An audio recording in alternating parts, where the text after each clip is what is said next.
I'm on my phone, actually. Are you? You know what? Yeah. I think right now, for everyone that's going to be tuning in, we are officially live on LinkedIn. Gus, Andrew, Lily, hello. Thank you for joining us. And for everybody else that's joining in, we've got a little click on the line. Can you hear that? Yeah, I can. I was worried it was mine, but is it? I don't know. Sounds like a little interference. I don't know. Anyway, we'll kick off because I know Gus is on a bit of a schedule. We've got to get him off and get him off to his next meeting. But Gus, I wanted to introduce you to the whole of LinkedIn and let Lily ask you some questions because we really obviously appreciate your time. We know that mental health right now is the number one thing on everyone's lips, and how people are dealing with this whole lockdown situation. We know that cybersecurity is a massive problem for everybody right now. A lot of companies struggling with securing people at home. So Andrew's going to help us with that. So two really critical, important issues right now. And I can't help but obviously wanting to start with mental health. And right now, any advice I think that you can give to the viewers is going to be absolutely immense. And Lily, I'll let you kick on. Yeah, thanks so much for joining us, Gus and Andrew. This is absolutely amazing for us, and we'd love to push your message as far and wide as we can. So yeah, Gus, if you want to just kick off and tell us a little bit about yourself, just to stop the ticking. If any of us aren't talking, if we could just mute our mics, that might stop the ticking, which might be very helpful. So I'll just pop mine on mute, and if you want to just take it away, Gus, and then I'll jump in with another question, and anyone can jump in really if you'd like. No worries. Thank you very much for having me. Much appreciated. Known Carl for a long time. Our daughter's a great water polo buddies. Lovely to meet you, Lily. Lovely to meet you too, Andrew, and anyone else out there. My name's Gus Worland. I spent nearly 11 years doing the breakfast show on TripleM Radio in Sydney, and I did some wild and wacky TV shows before that called an Aussie Goes series, where I travelled around the world following the Australian cricket team, but living with the opposition. So the opposition being the Barmy Army in England, or the Indians with an Aussie Goes Bolly, or the last show, an Aussie Goes Calypso, where I just spent 9 weeks having a great time in the West Indies. I was in TripleM in Melbourne talking about that particular show, as doing a bit of publicity, and the boss of Austereo, which is now Southern Cross Austereo, was in a cab between the airport and the station, and he heard me. He thought I told good stories, so he literally gave me an opportunity to be on breakfast radio that next couple of days after sort of sussing me out and wondering what I was going to do. So I had a great 11 years, but probably the most important work I've done is a TV show called Man Up. I did that on the ABC about 3.5 years ago. We've just ticked over 70 million views worldwide. We gave it away to the world. And that basically challenged masculinity in this country and why so many men take their own lives in Australia every single day. It's still the number one way to die if you're an Australian male aged between 15 and 44. And the numbers are pretty horrific, from about 70 plus as well. And one of the biggest increases is children under the age of 10. So let you just sit in that for a moment. One of the largest increase areas is kids under the age of 10. And the figures are horrendous, but even worse in Indigenous Australian, double, you could say, pretty much, without having to have an argument with anyone about it. So we've got a massive problem in this country. We had it before this terrible virus, but we certainly have it now.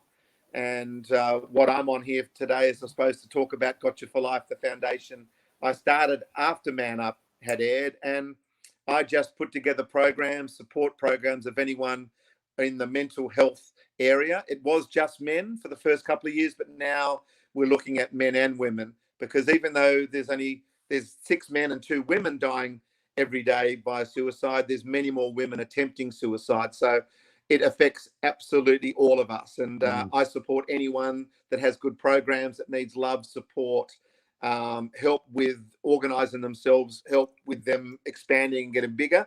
I'm someone there that can help them with all sorts of stuff, from fundraising to expertise, through my network of friends and colleagues. And I'm here to answer any questions that you might have, Lil.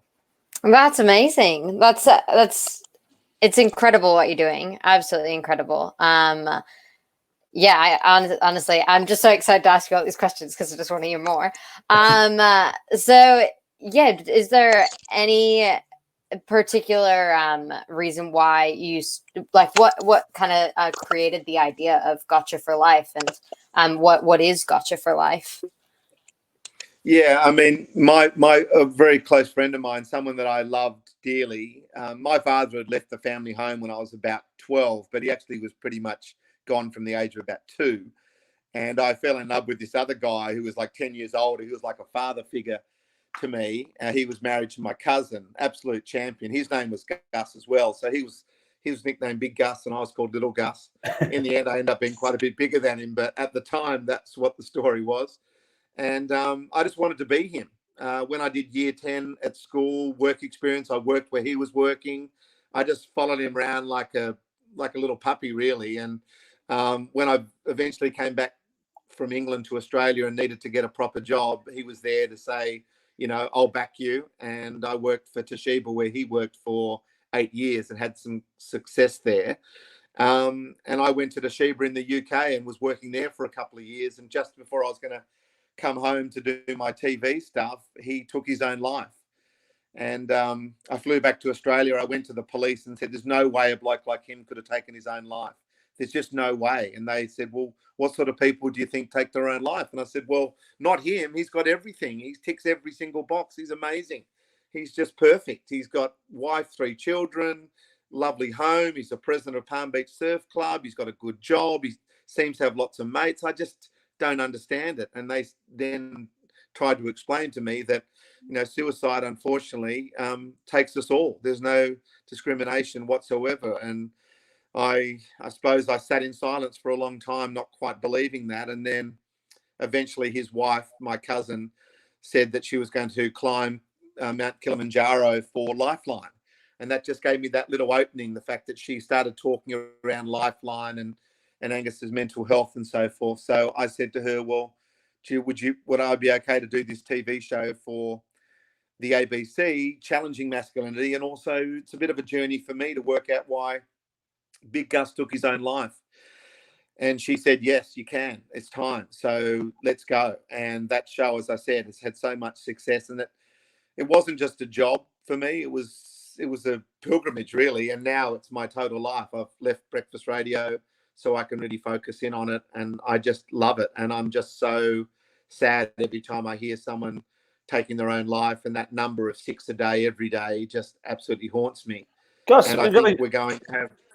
I've got a question from a good friend of mine, actually, Shane Barr. I don't know if you know Shane, but Shane's question was around how many people's lives are lost come as a complete surprise to their loved ones. Shane, g'day, mate. I would say that most suicides are a shock to absolutely everyone involved. It's not necessarily the ones that you think, the old school, looking at TV programs and movies where it's sort of slightly the wacky one or the crazy one going into the loony bin and stuff. It's actually the life of the party a lot of the time. It's someone who is putting on the mask every single day and is awesome at just covering up how they truly, truly feel. And then you end up at a funeral and you're looking around talking to each other and you go, I was only with him last week and he was in great form, or I had no idea he was going through things. I would say that is definitely the majority of people. It takes absolutely everyone in total shock, because then you sit around and go, well, why didn't I pick up on, any signs that might have been there? Why have I missed? And of course, everyone then has to realize that most men in Australia, most men around the world, are taught from a very young age to bury your emotions at like primary school level and never let them out. And put on a show all the time. And that's what you've just got to do, because that's the man box. They're the rules. And what I'm trying to do is now saying, well, the man box needs to change. A lot of it is good, but there's a few things we need to chuck out. That not showing emotion stuff, that's got to go. Not being vulnerable, that's got to go. We've got to start packing some other stuff in. Now that we've got the knowledge that it's better if you talk about your feelings, why don't we make that part of education and every school kid's part of his package? Maths, English, geography, biology, sure, we need to learn that. But why aren't we learning what it takes to be a man today and what it takes to be a woman today compared to the rules that were built so many years ago. Yeah, and I must admit, I'm a little bit disappointed in the government and their funding. I know they've given $75 million out to some of the big brands, but those big brands definitely don't cover what you're doing. And I think your area of focus is absolutely critical for everybody right now. Look, it's all about couldn't agree prevention. more. It's all about education and prevention. So some of these big guns, the Beyond Blues and so forth, come to Gotcha for Life and say to us, what are you going to do with a couple of $1 million? Well, I'll tell you what I'll do is I'll educate as many children as I possibly can. You know, we've literally got the best programs available that we're funding at the moment, but we just need the funds to fund it, especially now. Once we come out of this, we're going to need mental health, mental fitness, I like to call it. We need to work on that more than ever. I think everyone's got like a mark out of 10 for their physical health. You should have a mark out of 10 for your mental health. Give yourselves a mark, everyone who's listening in now, and go, what am I? I'm probably a 6 out of 10 physically, but I'm 9 out of 10 mentally. We want to try to get those both as close to 10 as possible. And that takes quite a bit of work, and it takes a bit of vulnerability, and it takes someone in your life that you can share stuff with that perhaps we haven't quite built those relationships strong enough lately. We've got to turn some mates into some friends. Oh yeah, most definitely. And I think someone's actually just commented asking this, but so what are some of the programs and things that Gotcha for Life offers? I think Neil Templeman is actually wondering if you could share maybe some of the work you're doing within the Indigenous community, as you mentioned. Yeah, no problem, Neil. G'day, mate. Yes, there's a company called Weave. They're a foundation that have been around for just over 40 years, and they are the ones that do our Indigenous program at the moment. But in saying that, that is mainly for inner city children. So a lot of people in inner city areas around Australia that perhaps don't sit down straight down the line way of educating that you would sort of anticipate. So we're going into those areas and putting special classes and groups together with Indigenous people looking after the Indigenous community and the Indigenous students. But I am looking and always looking for Indigenous facilitators to be able to go out and to go into areas of Australia that are more remote, because I've been told, and excuse my French, by Aboriginal people since I started this, if we have one more white man come in and tell us what to do, I don't know what I'll do with myself.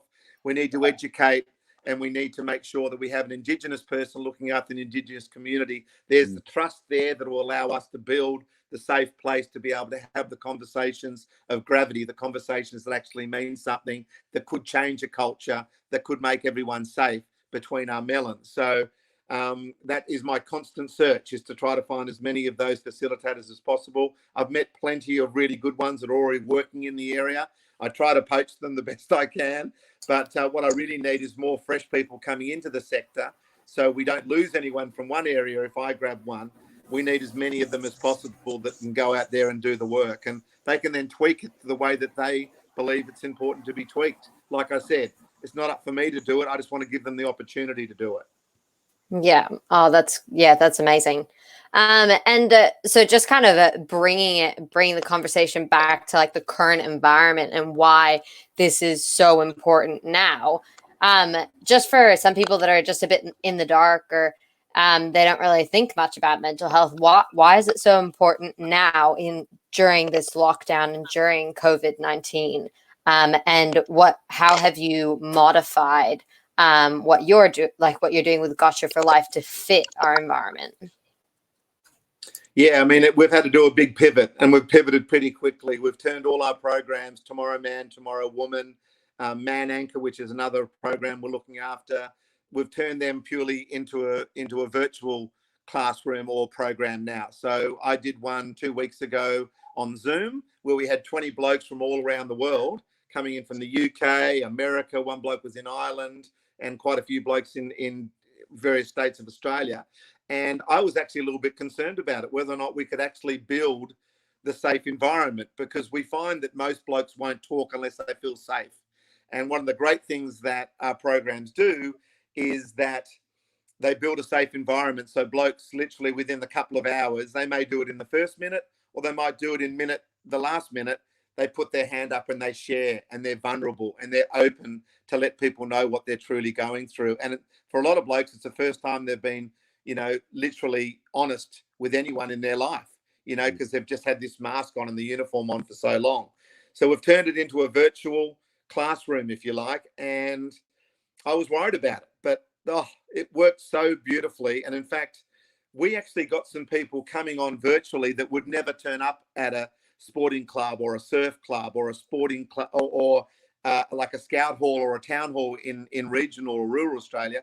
They just wouldn't do it, but they're quite happy to come on here and have a conversation where they feel they're a bit more in control of themselves, being it virtual rather than having to go somewhere.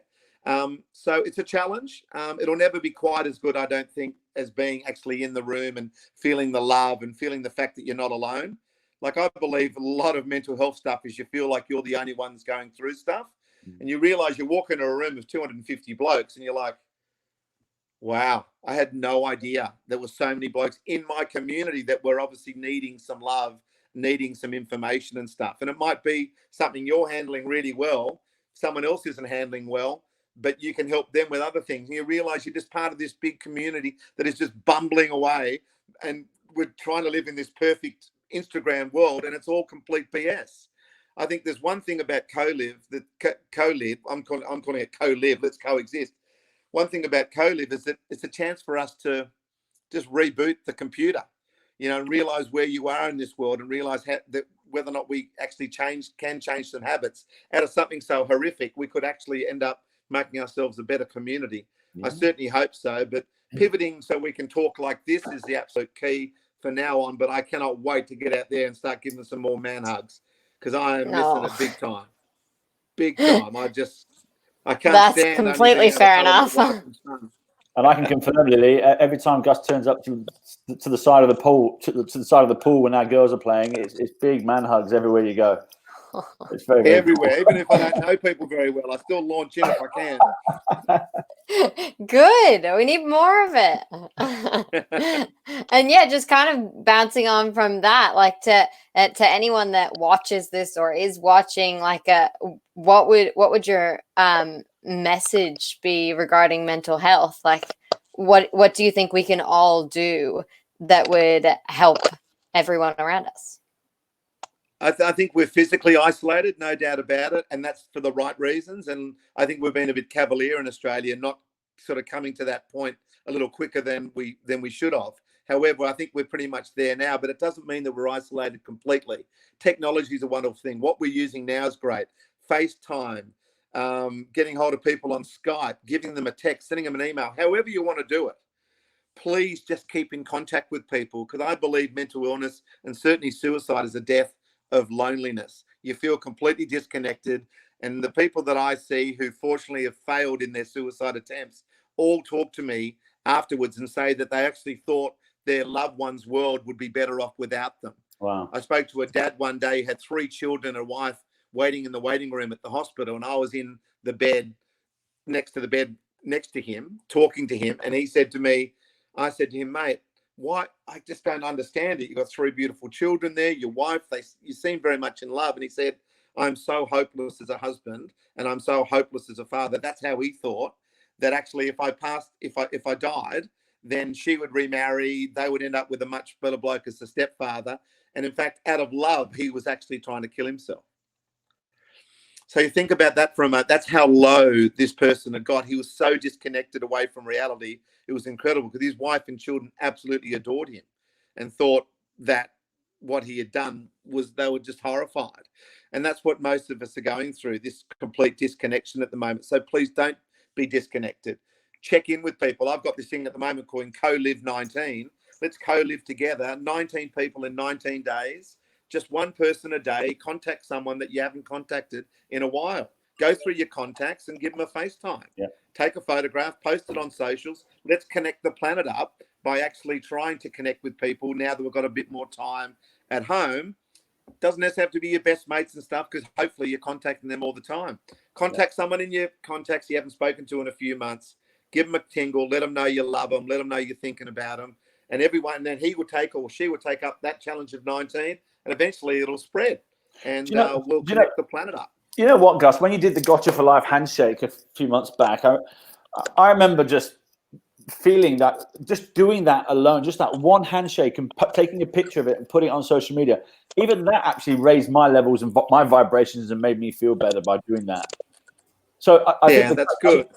I think the co-live-19 thing is such an important thing to do, especially now because we're all on lockdown. So yeah, and it's easy to do it. We've got the technology, we do it. And I went and picked up my wife. She was in 14 days isolation as of yesterday. And I went to pick her up, and there was a note in the lift saying, I live in flat number blah blah blah. I have a car. I am feeling fantastic. Just literally slip your shopping list underneath my door and I will collect it. I will pay for it. You can sort me out later. That doesn't matter. I just want to make sure you're okay. It's like, there's no way that would have happened outside of something like this happening. Sometimes out of trauma and drama, really good things come. And it might mean that our community and our village and the way we look after each other might actually really improve through this. I certainly hope so. I hope that we don't just get back to the quick pace that we were before COVID, and we actually remember that it's okay not to be okay, chuck away perfect, and start looking after some people around you, because that's what life's all about, I reckon. It really is. Yeah, that couldn't be more correct. I think. Yeah, and just to kind of wrap things up, and just could we ask for a little bit of advice? Obviously after developing your initiative, and it's obviously truly remarkable what you do, and how big it's gotten and everything you're pushing. Would you have any advice for Carl and myself with pushing our movement, and would you have any advice for us? That's a great question. Of course. I mean, for me, it's all about, it's got to be a proper connection. It's got to be real.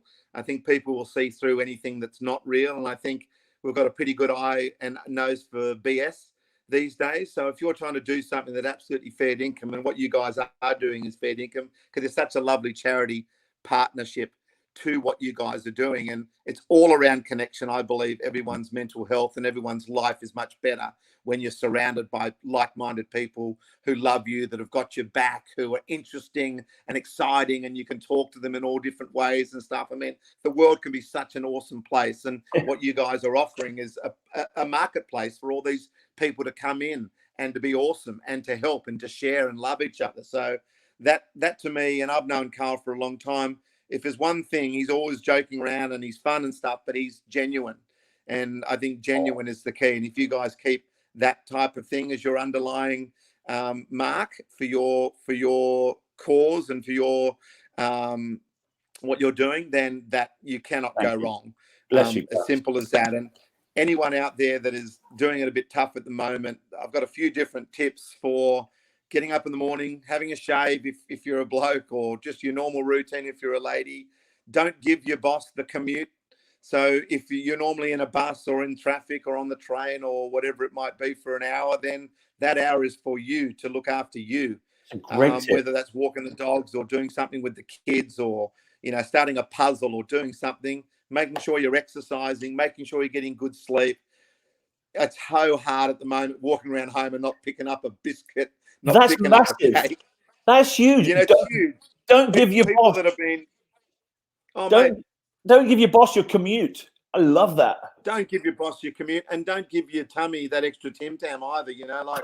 I've lost 22 kilos since the 4th of December, and every time I walk past that kitchen now, I'm like, no, that is no. I'm not accepting that. No.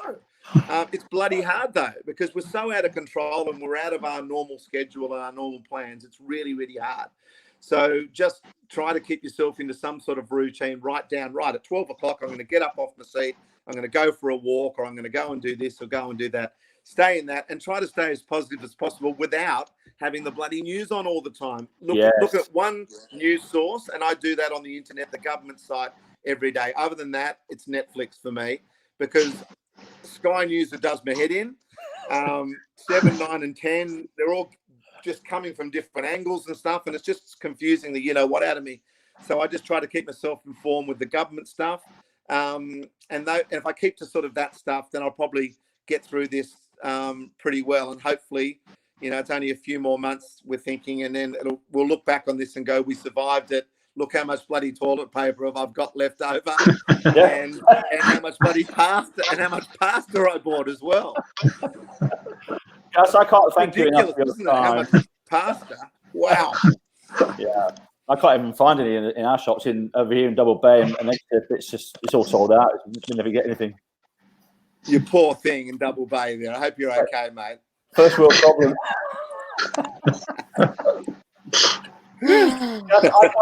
I know you're a busy man and you've got another call to get, so I can't thank you enough for coming on. I'm really grateful, and if anyone wants to get hold of Gus, and actually one thing before you go, Gus, I know you're a completely open, genuine character, and you make yourself available to everybody. You were just talking about stats before about how many people are contacting you. Now, here's something to note: you've got all these charities, the mental health charities that have got all this money from the government, yet you're the one actually getting all the people coming to you.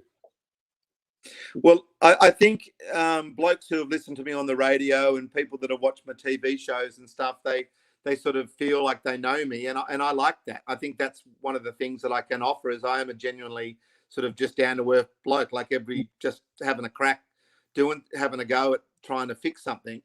Yeah, we had over 1,300 people try to contact me on Messenger just over the last few days, and we get 400 to 500 a day, and I can't get to everyone, and I wish I could, but it's just impossible. And as my wife keeps telling me, you've got to keep looking after yourself for the greater good. But I get back to as many people as I possibly can, and the main thing I say to them is just breathe. Just big, deep breaths, get off the sofa, have a walk around, go to your GP if you can, get yourself a mental health program, tell people how you're feeling, be vulnerable, tell them you're not coping, because they'll probably tell you that they're not coping either. And then you'll realize you're not alone. And I think the worst thing you can do is to worry alone. If you're worrying alone, then especially if you're a bloke, we are just not good at dealing with that sort of stuff. Even as sometimes as you talk about it to someone, you realize it's probably not as bad as it is in your head. So it's all about building the emotional muscle to have the conversation that could actually save your life or save someone else's life. But the thing is, we never practice emotional muscle. We might go to the gym and practice actually, weight lifts and that sort of stuff. But when was the last time you had a trauma and you were able to actually articulate it and talk about how you feel to someone? We just never do it. We never get taught how to do it. We never get educated how to do it. That's what our programs can do, can give you the emotional muscle to have the conversation of gravity that will allow you to live a life with someone which is absolutely pure. Having a friend, like Gotcha for Life friend that you can talk to, warts and all, without any judgment, that's the greatest feeling you can have, to find someone in your mateship group, turn them into a Gotcha for Life friend by being vulnerable with them. That is the most important stuff that you can do. Beautiful. Lily, have you run out of questions? Gus, you can stick around with us if you want to. We're going to introduce Andrew, because I can't thank you enough, Gus, for getting that message out there. I hope if it just touches one person, just one, then it's made a difference. And ultimately, absolutely. The work, just one. Well, Andrew's got some bad raps on me for my behaviour at Shilbarunga when I was working there as a 17-year-old. So I'm a bad boy in his eyes. But trust me, Andrew, I've been a good boy ever since. But the context. Thanks, Gus. I believe you.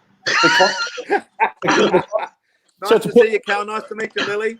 Thanks, mate. It's lovely to meet you. Thank you, Gus. Bless you, Thanks, Gus. Gus. Anytime, guys. See ya. Bye. Cheers. Just to put that into context for everyone, Gus and Andrew have never ever met before, and Andrew comes on and talks about something that Gus was doing when he was 14. 17, yeah. His first job. So he used to work with Hugh Jackman and other Knots boys in a Shell service station, and they used to do a few things that probably aren't kosher anymore. Oh yeah, okay. Well, we won't go there, but That's too funny. Andrew, thanks for joining us. Now, the reason we brought Andrew in is because Andrew's a couple of things.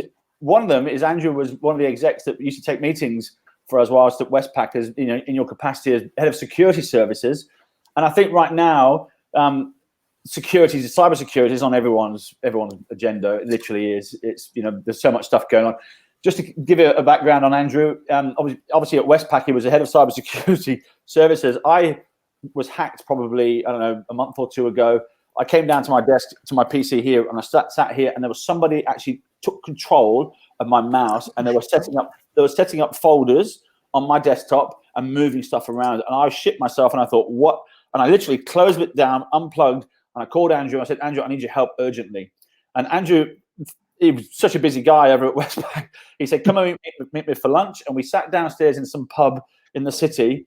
And while he was eating some noodles, he's opened up my laptop, tethered it to his phone, and he said, yep, a live one. And he had a fight with this person live, and he goes, he's dead now, and killed him. But if it wasn't for that, my whole system would have been gone. It would have been finished. So that's how quickly it can happen. I don't think anyone understands. Oh my gosh. Yeah, I don't think people understand when things start happening on your desktop, you unplug.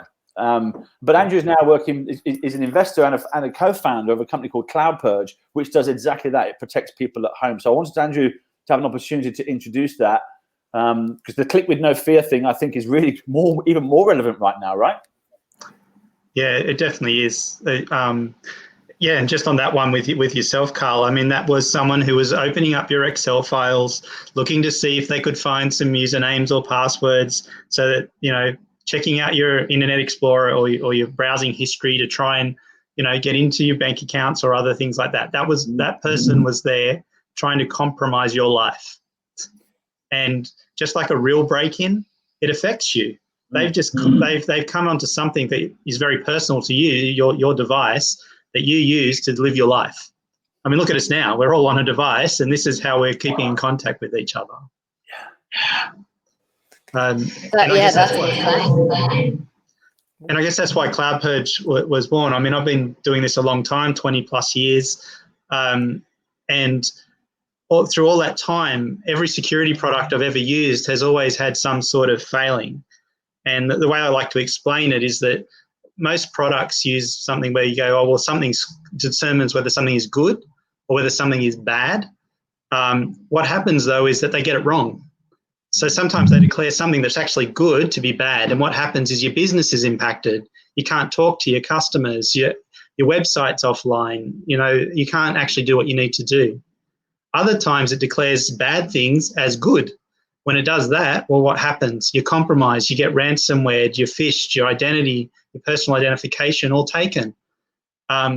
So I was thinking, and that's a really difficult thing for an individual at home to look after, or a little business. I mean, I had a cybersecurity army at WestPac, right? I had multi-millions of dollars. I had, 40 different technologies doing controls and protection.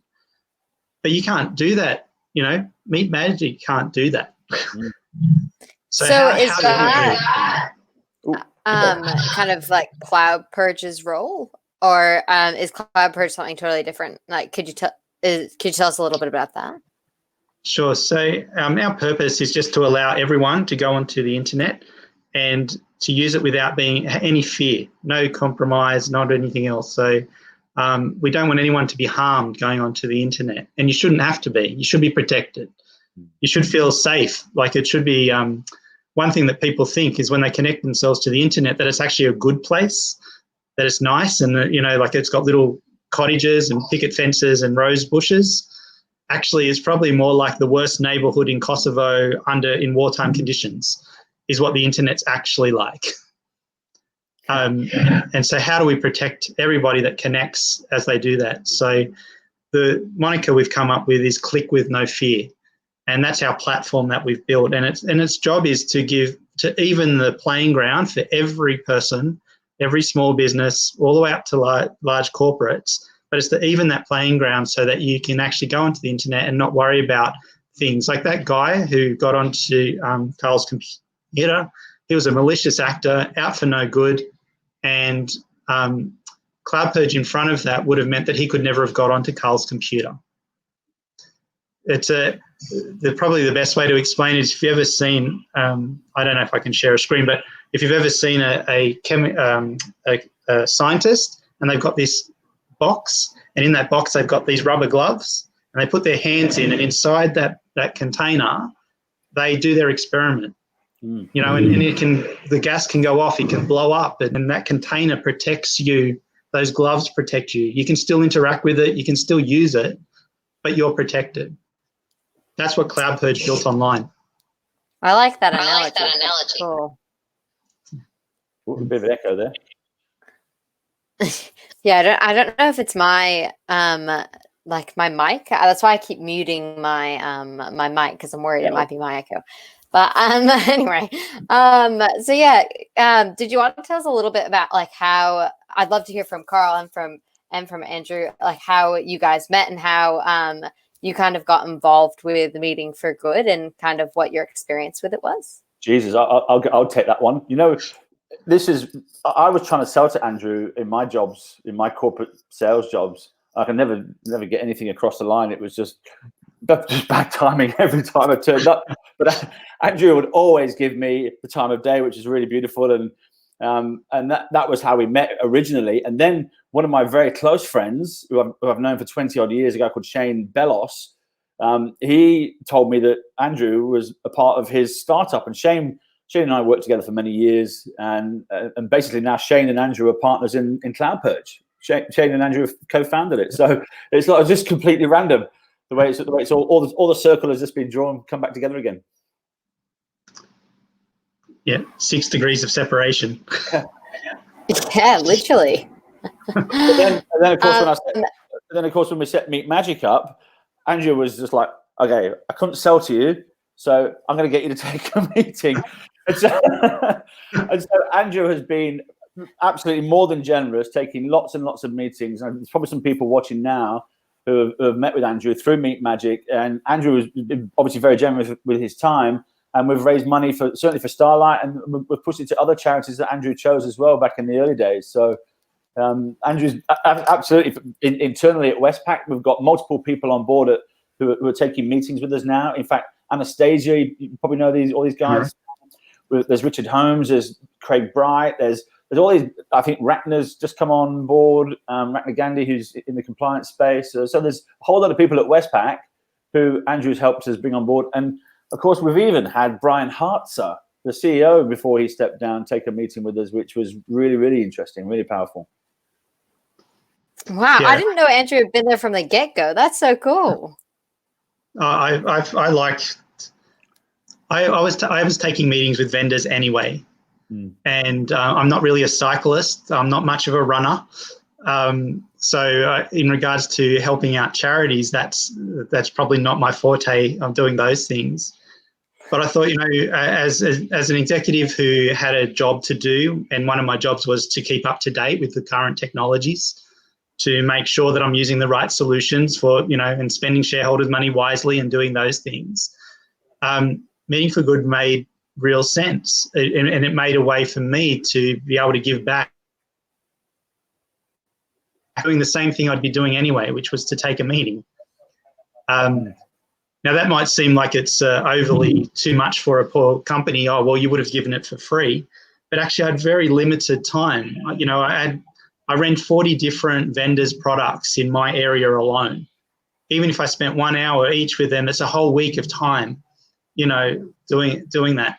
So what I used to do was Thursday afternoons, so from 1 to 5 was vendor time.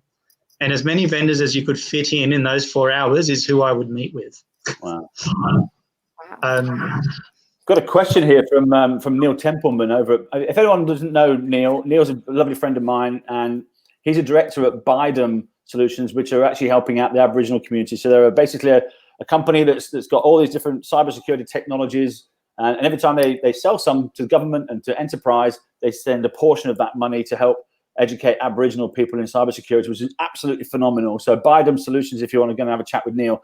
But Neil said, can you expand on how big the problem space is that Cloudpurge addresses, and are other CISOs grappling with that problem? Yeah. So the problem space is the entire security protection market. So you've got antivirus on your desktop. You might have Message Labs or Proofpoint or coming in protecting your email. You might be using Microsoft Office 365. You might be using Salesforce. You've got your own website to worry about and your online presence. And all of these have a different control set. And each of these control sets goes back to that original issue that I said, which is they're trying to determine whether something is good or bad. And every time they determine it wrong, there's a problem. It's a false positive, and that causes you an issue, either a bad one from ransomware or it's affected your business. So the problem space is anything that connects to the internet. The other problem space we're looking at fixing is internal legacy environments. There are just companies that have systems that work really well for them. Think industrial control units, printing presses, CCTV cameras, and there's really no business benefit in upgrading them. But you do because they're vulnerable for a security reason, right? Or you don't meet a compliance requirement. And Cloudpurge has a unique solution in regards to those internal transformation projects to try and resolve and we'll call it a Band-Aid, over what was a legacy issue that you really don't have the money or the time to deal with. And you can put Cloudpurge in front of those things, and you've put a layer of protection that was never there before. It means that you don't have to put a large amount of money into a transformation project that doesn't give you a different outcome. And I'll give you a very simple example. We've got a company, they've got an ERP system. The ERP system uses an old version of a browser to connect to it. That system is connected to their invoice system and to their processing system and to their fulfillment engine. And, it's 12 to 15 years old, yet it does exactly what the company wants. The quote to upgrade this is somewhere in the vicinity of $50 to $70 million. And why is he upgrading it? And what does the company get at the end of the upgrade? They get an ERP system that's connected to an invoicing system, a fulfillment system, etc. There's no difference.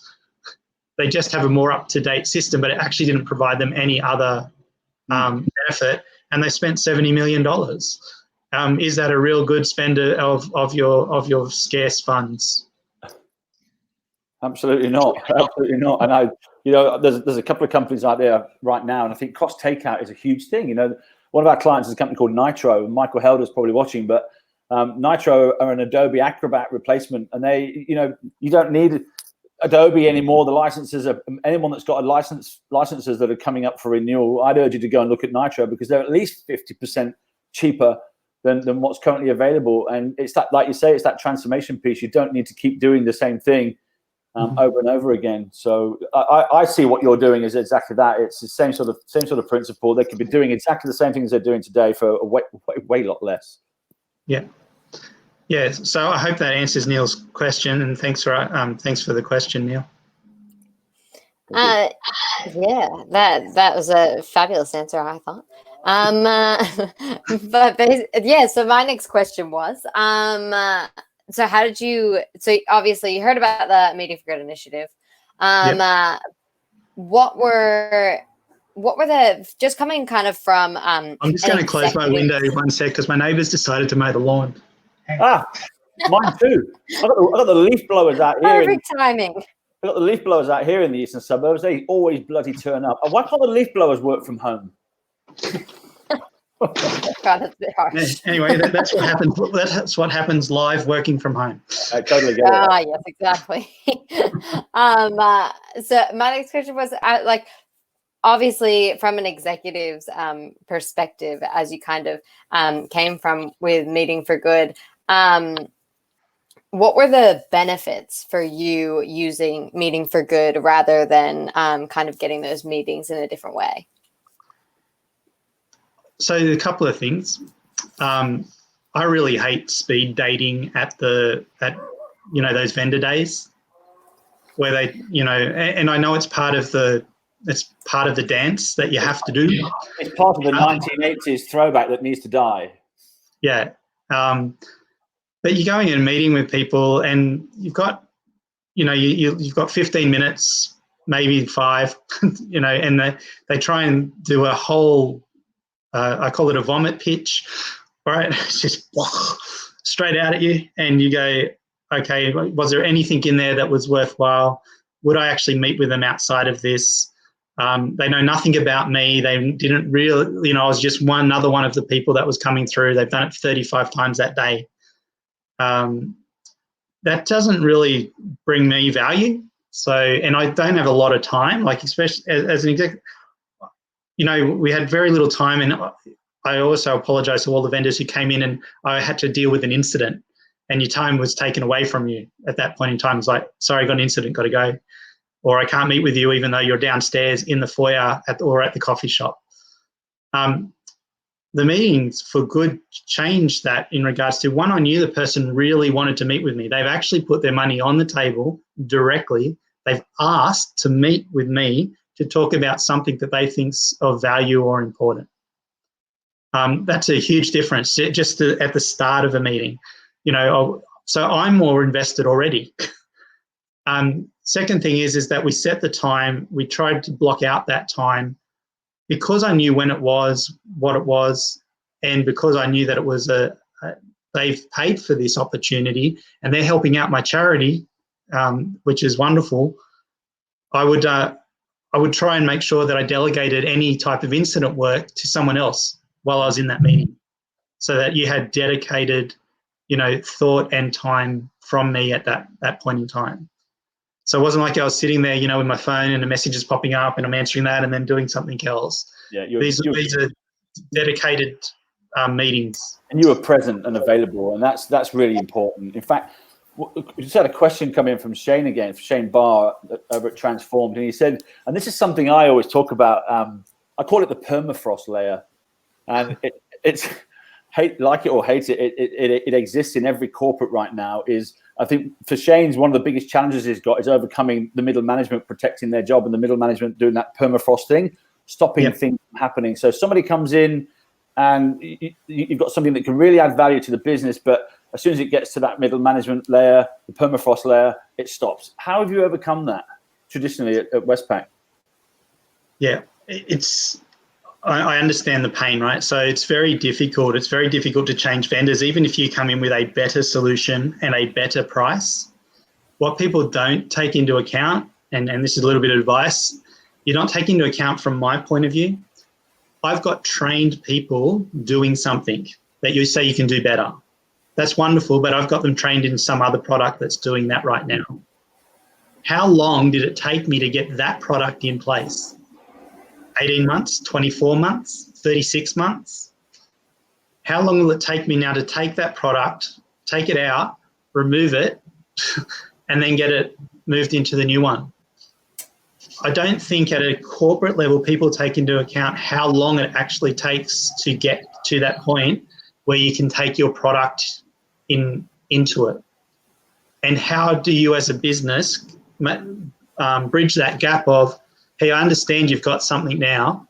I've got something that's really cool. I understand it's going to take you 12 months to do a changeover if I was to offer it to you, but I can't pay you for your 12 months of while I'm doing that changeover and be paying the old company for the 12 months while I'm doing it, because that doubles my costs. Yep. And we're all trying to do more with less. Yeah. So I think there's a lot of blindness from both sides. So the permafrost happens because the person who you're speaking to doesn't really feel that you get how difficult it was to get the product they already had in place. Mm. If you can just acknowledge that at the beginning, and this would be my advice to Shane. I know Shane's a very accomplished businessman, but when it comes to selling a product to one, saying that it's a great product isn't the only criteria. It's all of that other operational stuff. What risk does it resolve? How long will it take me to transition to it? Can I get my team trained up in it? How much will that cost me? Because that's actually the total cost of the product, not the $55 a head versus the $110 a head. And that's going to be something you're going to face as well, I guess, with Cloudpurge going in saying, hey, you've got all this stuff over here, all those people trained in it. We've got this new new way of doing things. So it's going to be, I guess, you knowing that and leading with that is going to help. Yeah, and I think that's a common issue with the permafrost barrier. The other way to get around permafrost barriers is to try and bite off a much smaller piece than what you really want. So you might start with a smaller division, or will you just try us? I'll give it to you for free for 3 months. I will take the cost of installation and everything else. I only need you to provide me with 20 hours of someone's time to help do the interface back into you. These are just examples, but like the easier and less friction you make it for me to get your product in, the easier it is for me to break the permafrost layer. Yeah, and that's a great soft sell as well. I think everyone's doing the 3 month free thing at the moment. I know all the communication vendors, the Ring Centrals of the world, who've got great products for collaboration and video and everything. They're doing the same thing. If you need to collaborate, so I think that's a great angle forward. Lily, have you got any more questions? We've been going 50 minutes. Do you know we could do another hour and a half quite easily? I know, that's crazy. Yeah, we'll wrap it up soon so we don't so we don't lose everyone. But yeah, I was just kind of wondering, as we just spoke about, obviously you've kind of moved from the executive sphere to now the vendor sphere. So just kind of linking it back to Meeting for Good, do you now, like, you've seen the benefits that you've just talked about for the executive, do you think maybe down the track you'd use Meeting for Good as a vendor? Yeah, well, in fact, I did. I actually used Meeting for Good because I wanted the meeting with Brian Hartzer, because I didn't get to speak to my own CEO at WestPac. So I thought I put my hand up and said, hey, can I please have this one meeting, which helped the Starlight Foundation and obviously helped us. So yes, I think Meeting for Good has a place. I mean, I'd much rather spend $50,000 speaking to 50 people that I want to speak to than spending $50,000 on a one-day stall scanning people's cards and not getting the quality conversations that I want to have. Yeah. Beautiful. That makes us smile. Yeah, absolutely. I think it's Andrew. I love what you do anyway, and I think you gravitate towards like-minded people, and you've got such a big heart, and that's probably why we're all connecting together because on that one level. And I think with meetmagic, what we do is we always advise whenever there's a meeting a new meeting about to happen, we always advise the salespeople to go and connect from the heart first, and don't you dare go in there and pitch product or pitch tin. Ask them about how did you get involved with the Meetings for Good campaign. Ask them what made you interested in doing this, and get them talking, and then you're connecting from the heart, and the conversation opens up. And I think right now more than ever we're in a human world where people are going to crave that authenticity. I hate that word again, but it's real. But people are going to crave just real stuff, and you can't be a vendor anymore and walk in and say, hey, have a look at this, want to buy some? Just doesn't work. No. And that people connection, that authenticity, the passion for what you do, which is what I see in Meetings for Good. And I think that's what really connected with me in the first place. I think I believed you, and I believe in this, and I believe this can change how we do things. And we've had amazing results. Obviously, we had a call yesterday with Starlight, and I can show I'll put the results back in the video in the comments section when this video goes on LinkedIn. But the results that we got back from all the meetings that have taken place so far, I've shown from an executive perspective. There was, I think, about 93% chance of that conversation moving forward again, and then from the salespeople, they had about a 97% chance that the conversation, that they were confident the conversation was going to move forward. The point being that both sides of the equation really felt there was an opportunity to do some business together and continue the conversation, which for us is really great value, because that means we're charging $1,000 for a meeting. We're giving 700 of it to Starlight, which is helping 18 sick kids, but the vendors are actually getting a lot of value out of it, which is huge. Yeah. We talk about this being an altruistic based approach to selling, as opposed to the old 1980s turn up, can't sell, you can't stay. But Andrew, Lily, thank you so much again. How good was Gus in this? This is just like Amazing. yeah. You Yeah. know, I mean, he really spoke from the heart, didn't he? And food for thought. Who can we reach out to? mate, exactly. Co-live 19. Rock it on. Yeah. 100%. Bless you guys. We'll talk to you again soon, huh? Yeah. All the Yes, best. thank you so much, Andrew. It's been fabulous talking with you, and I'm sure all of the watching vendors enjoyed your advice. What's your website? Cloudpurge.what? www.cloudpurge.com, and you can register your interest and be one of our early adopters. Beautiful. Absolutely. Fabulous. Everyone get on it so you don't have those hackers. Yeah. I shit myself with it. I'm not joking. I sat at my desk and I'm like, holy, what is this? It was literally, I'd move something on the mouse and it would move away from me. Oh, it's so scary. Thank you so much, Andrew. We'll talk to you soon. Guys. Hey. Thanks, Lily. Thanks, Carl. Mate. Bye. Cheers.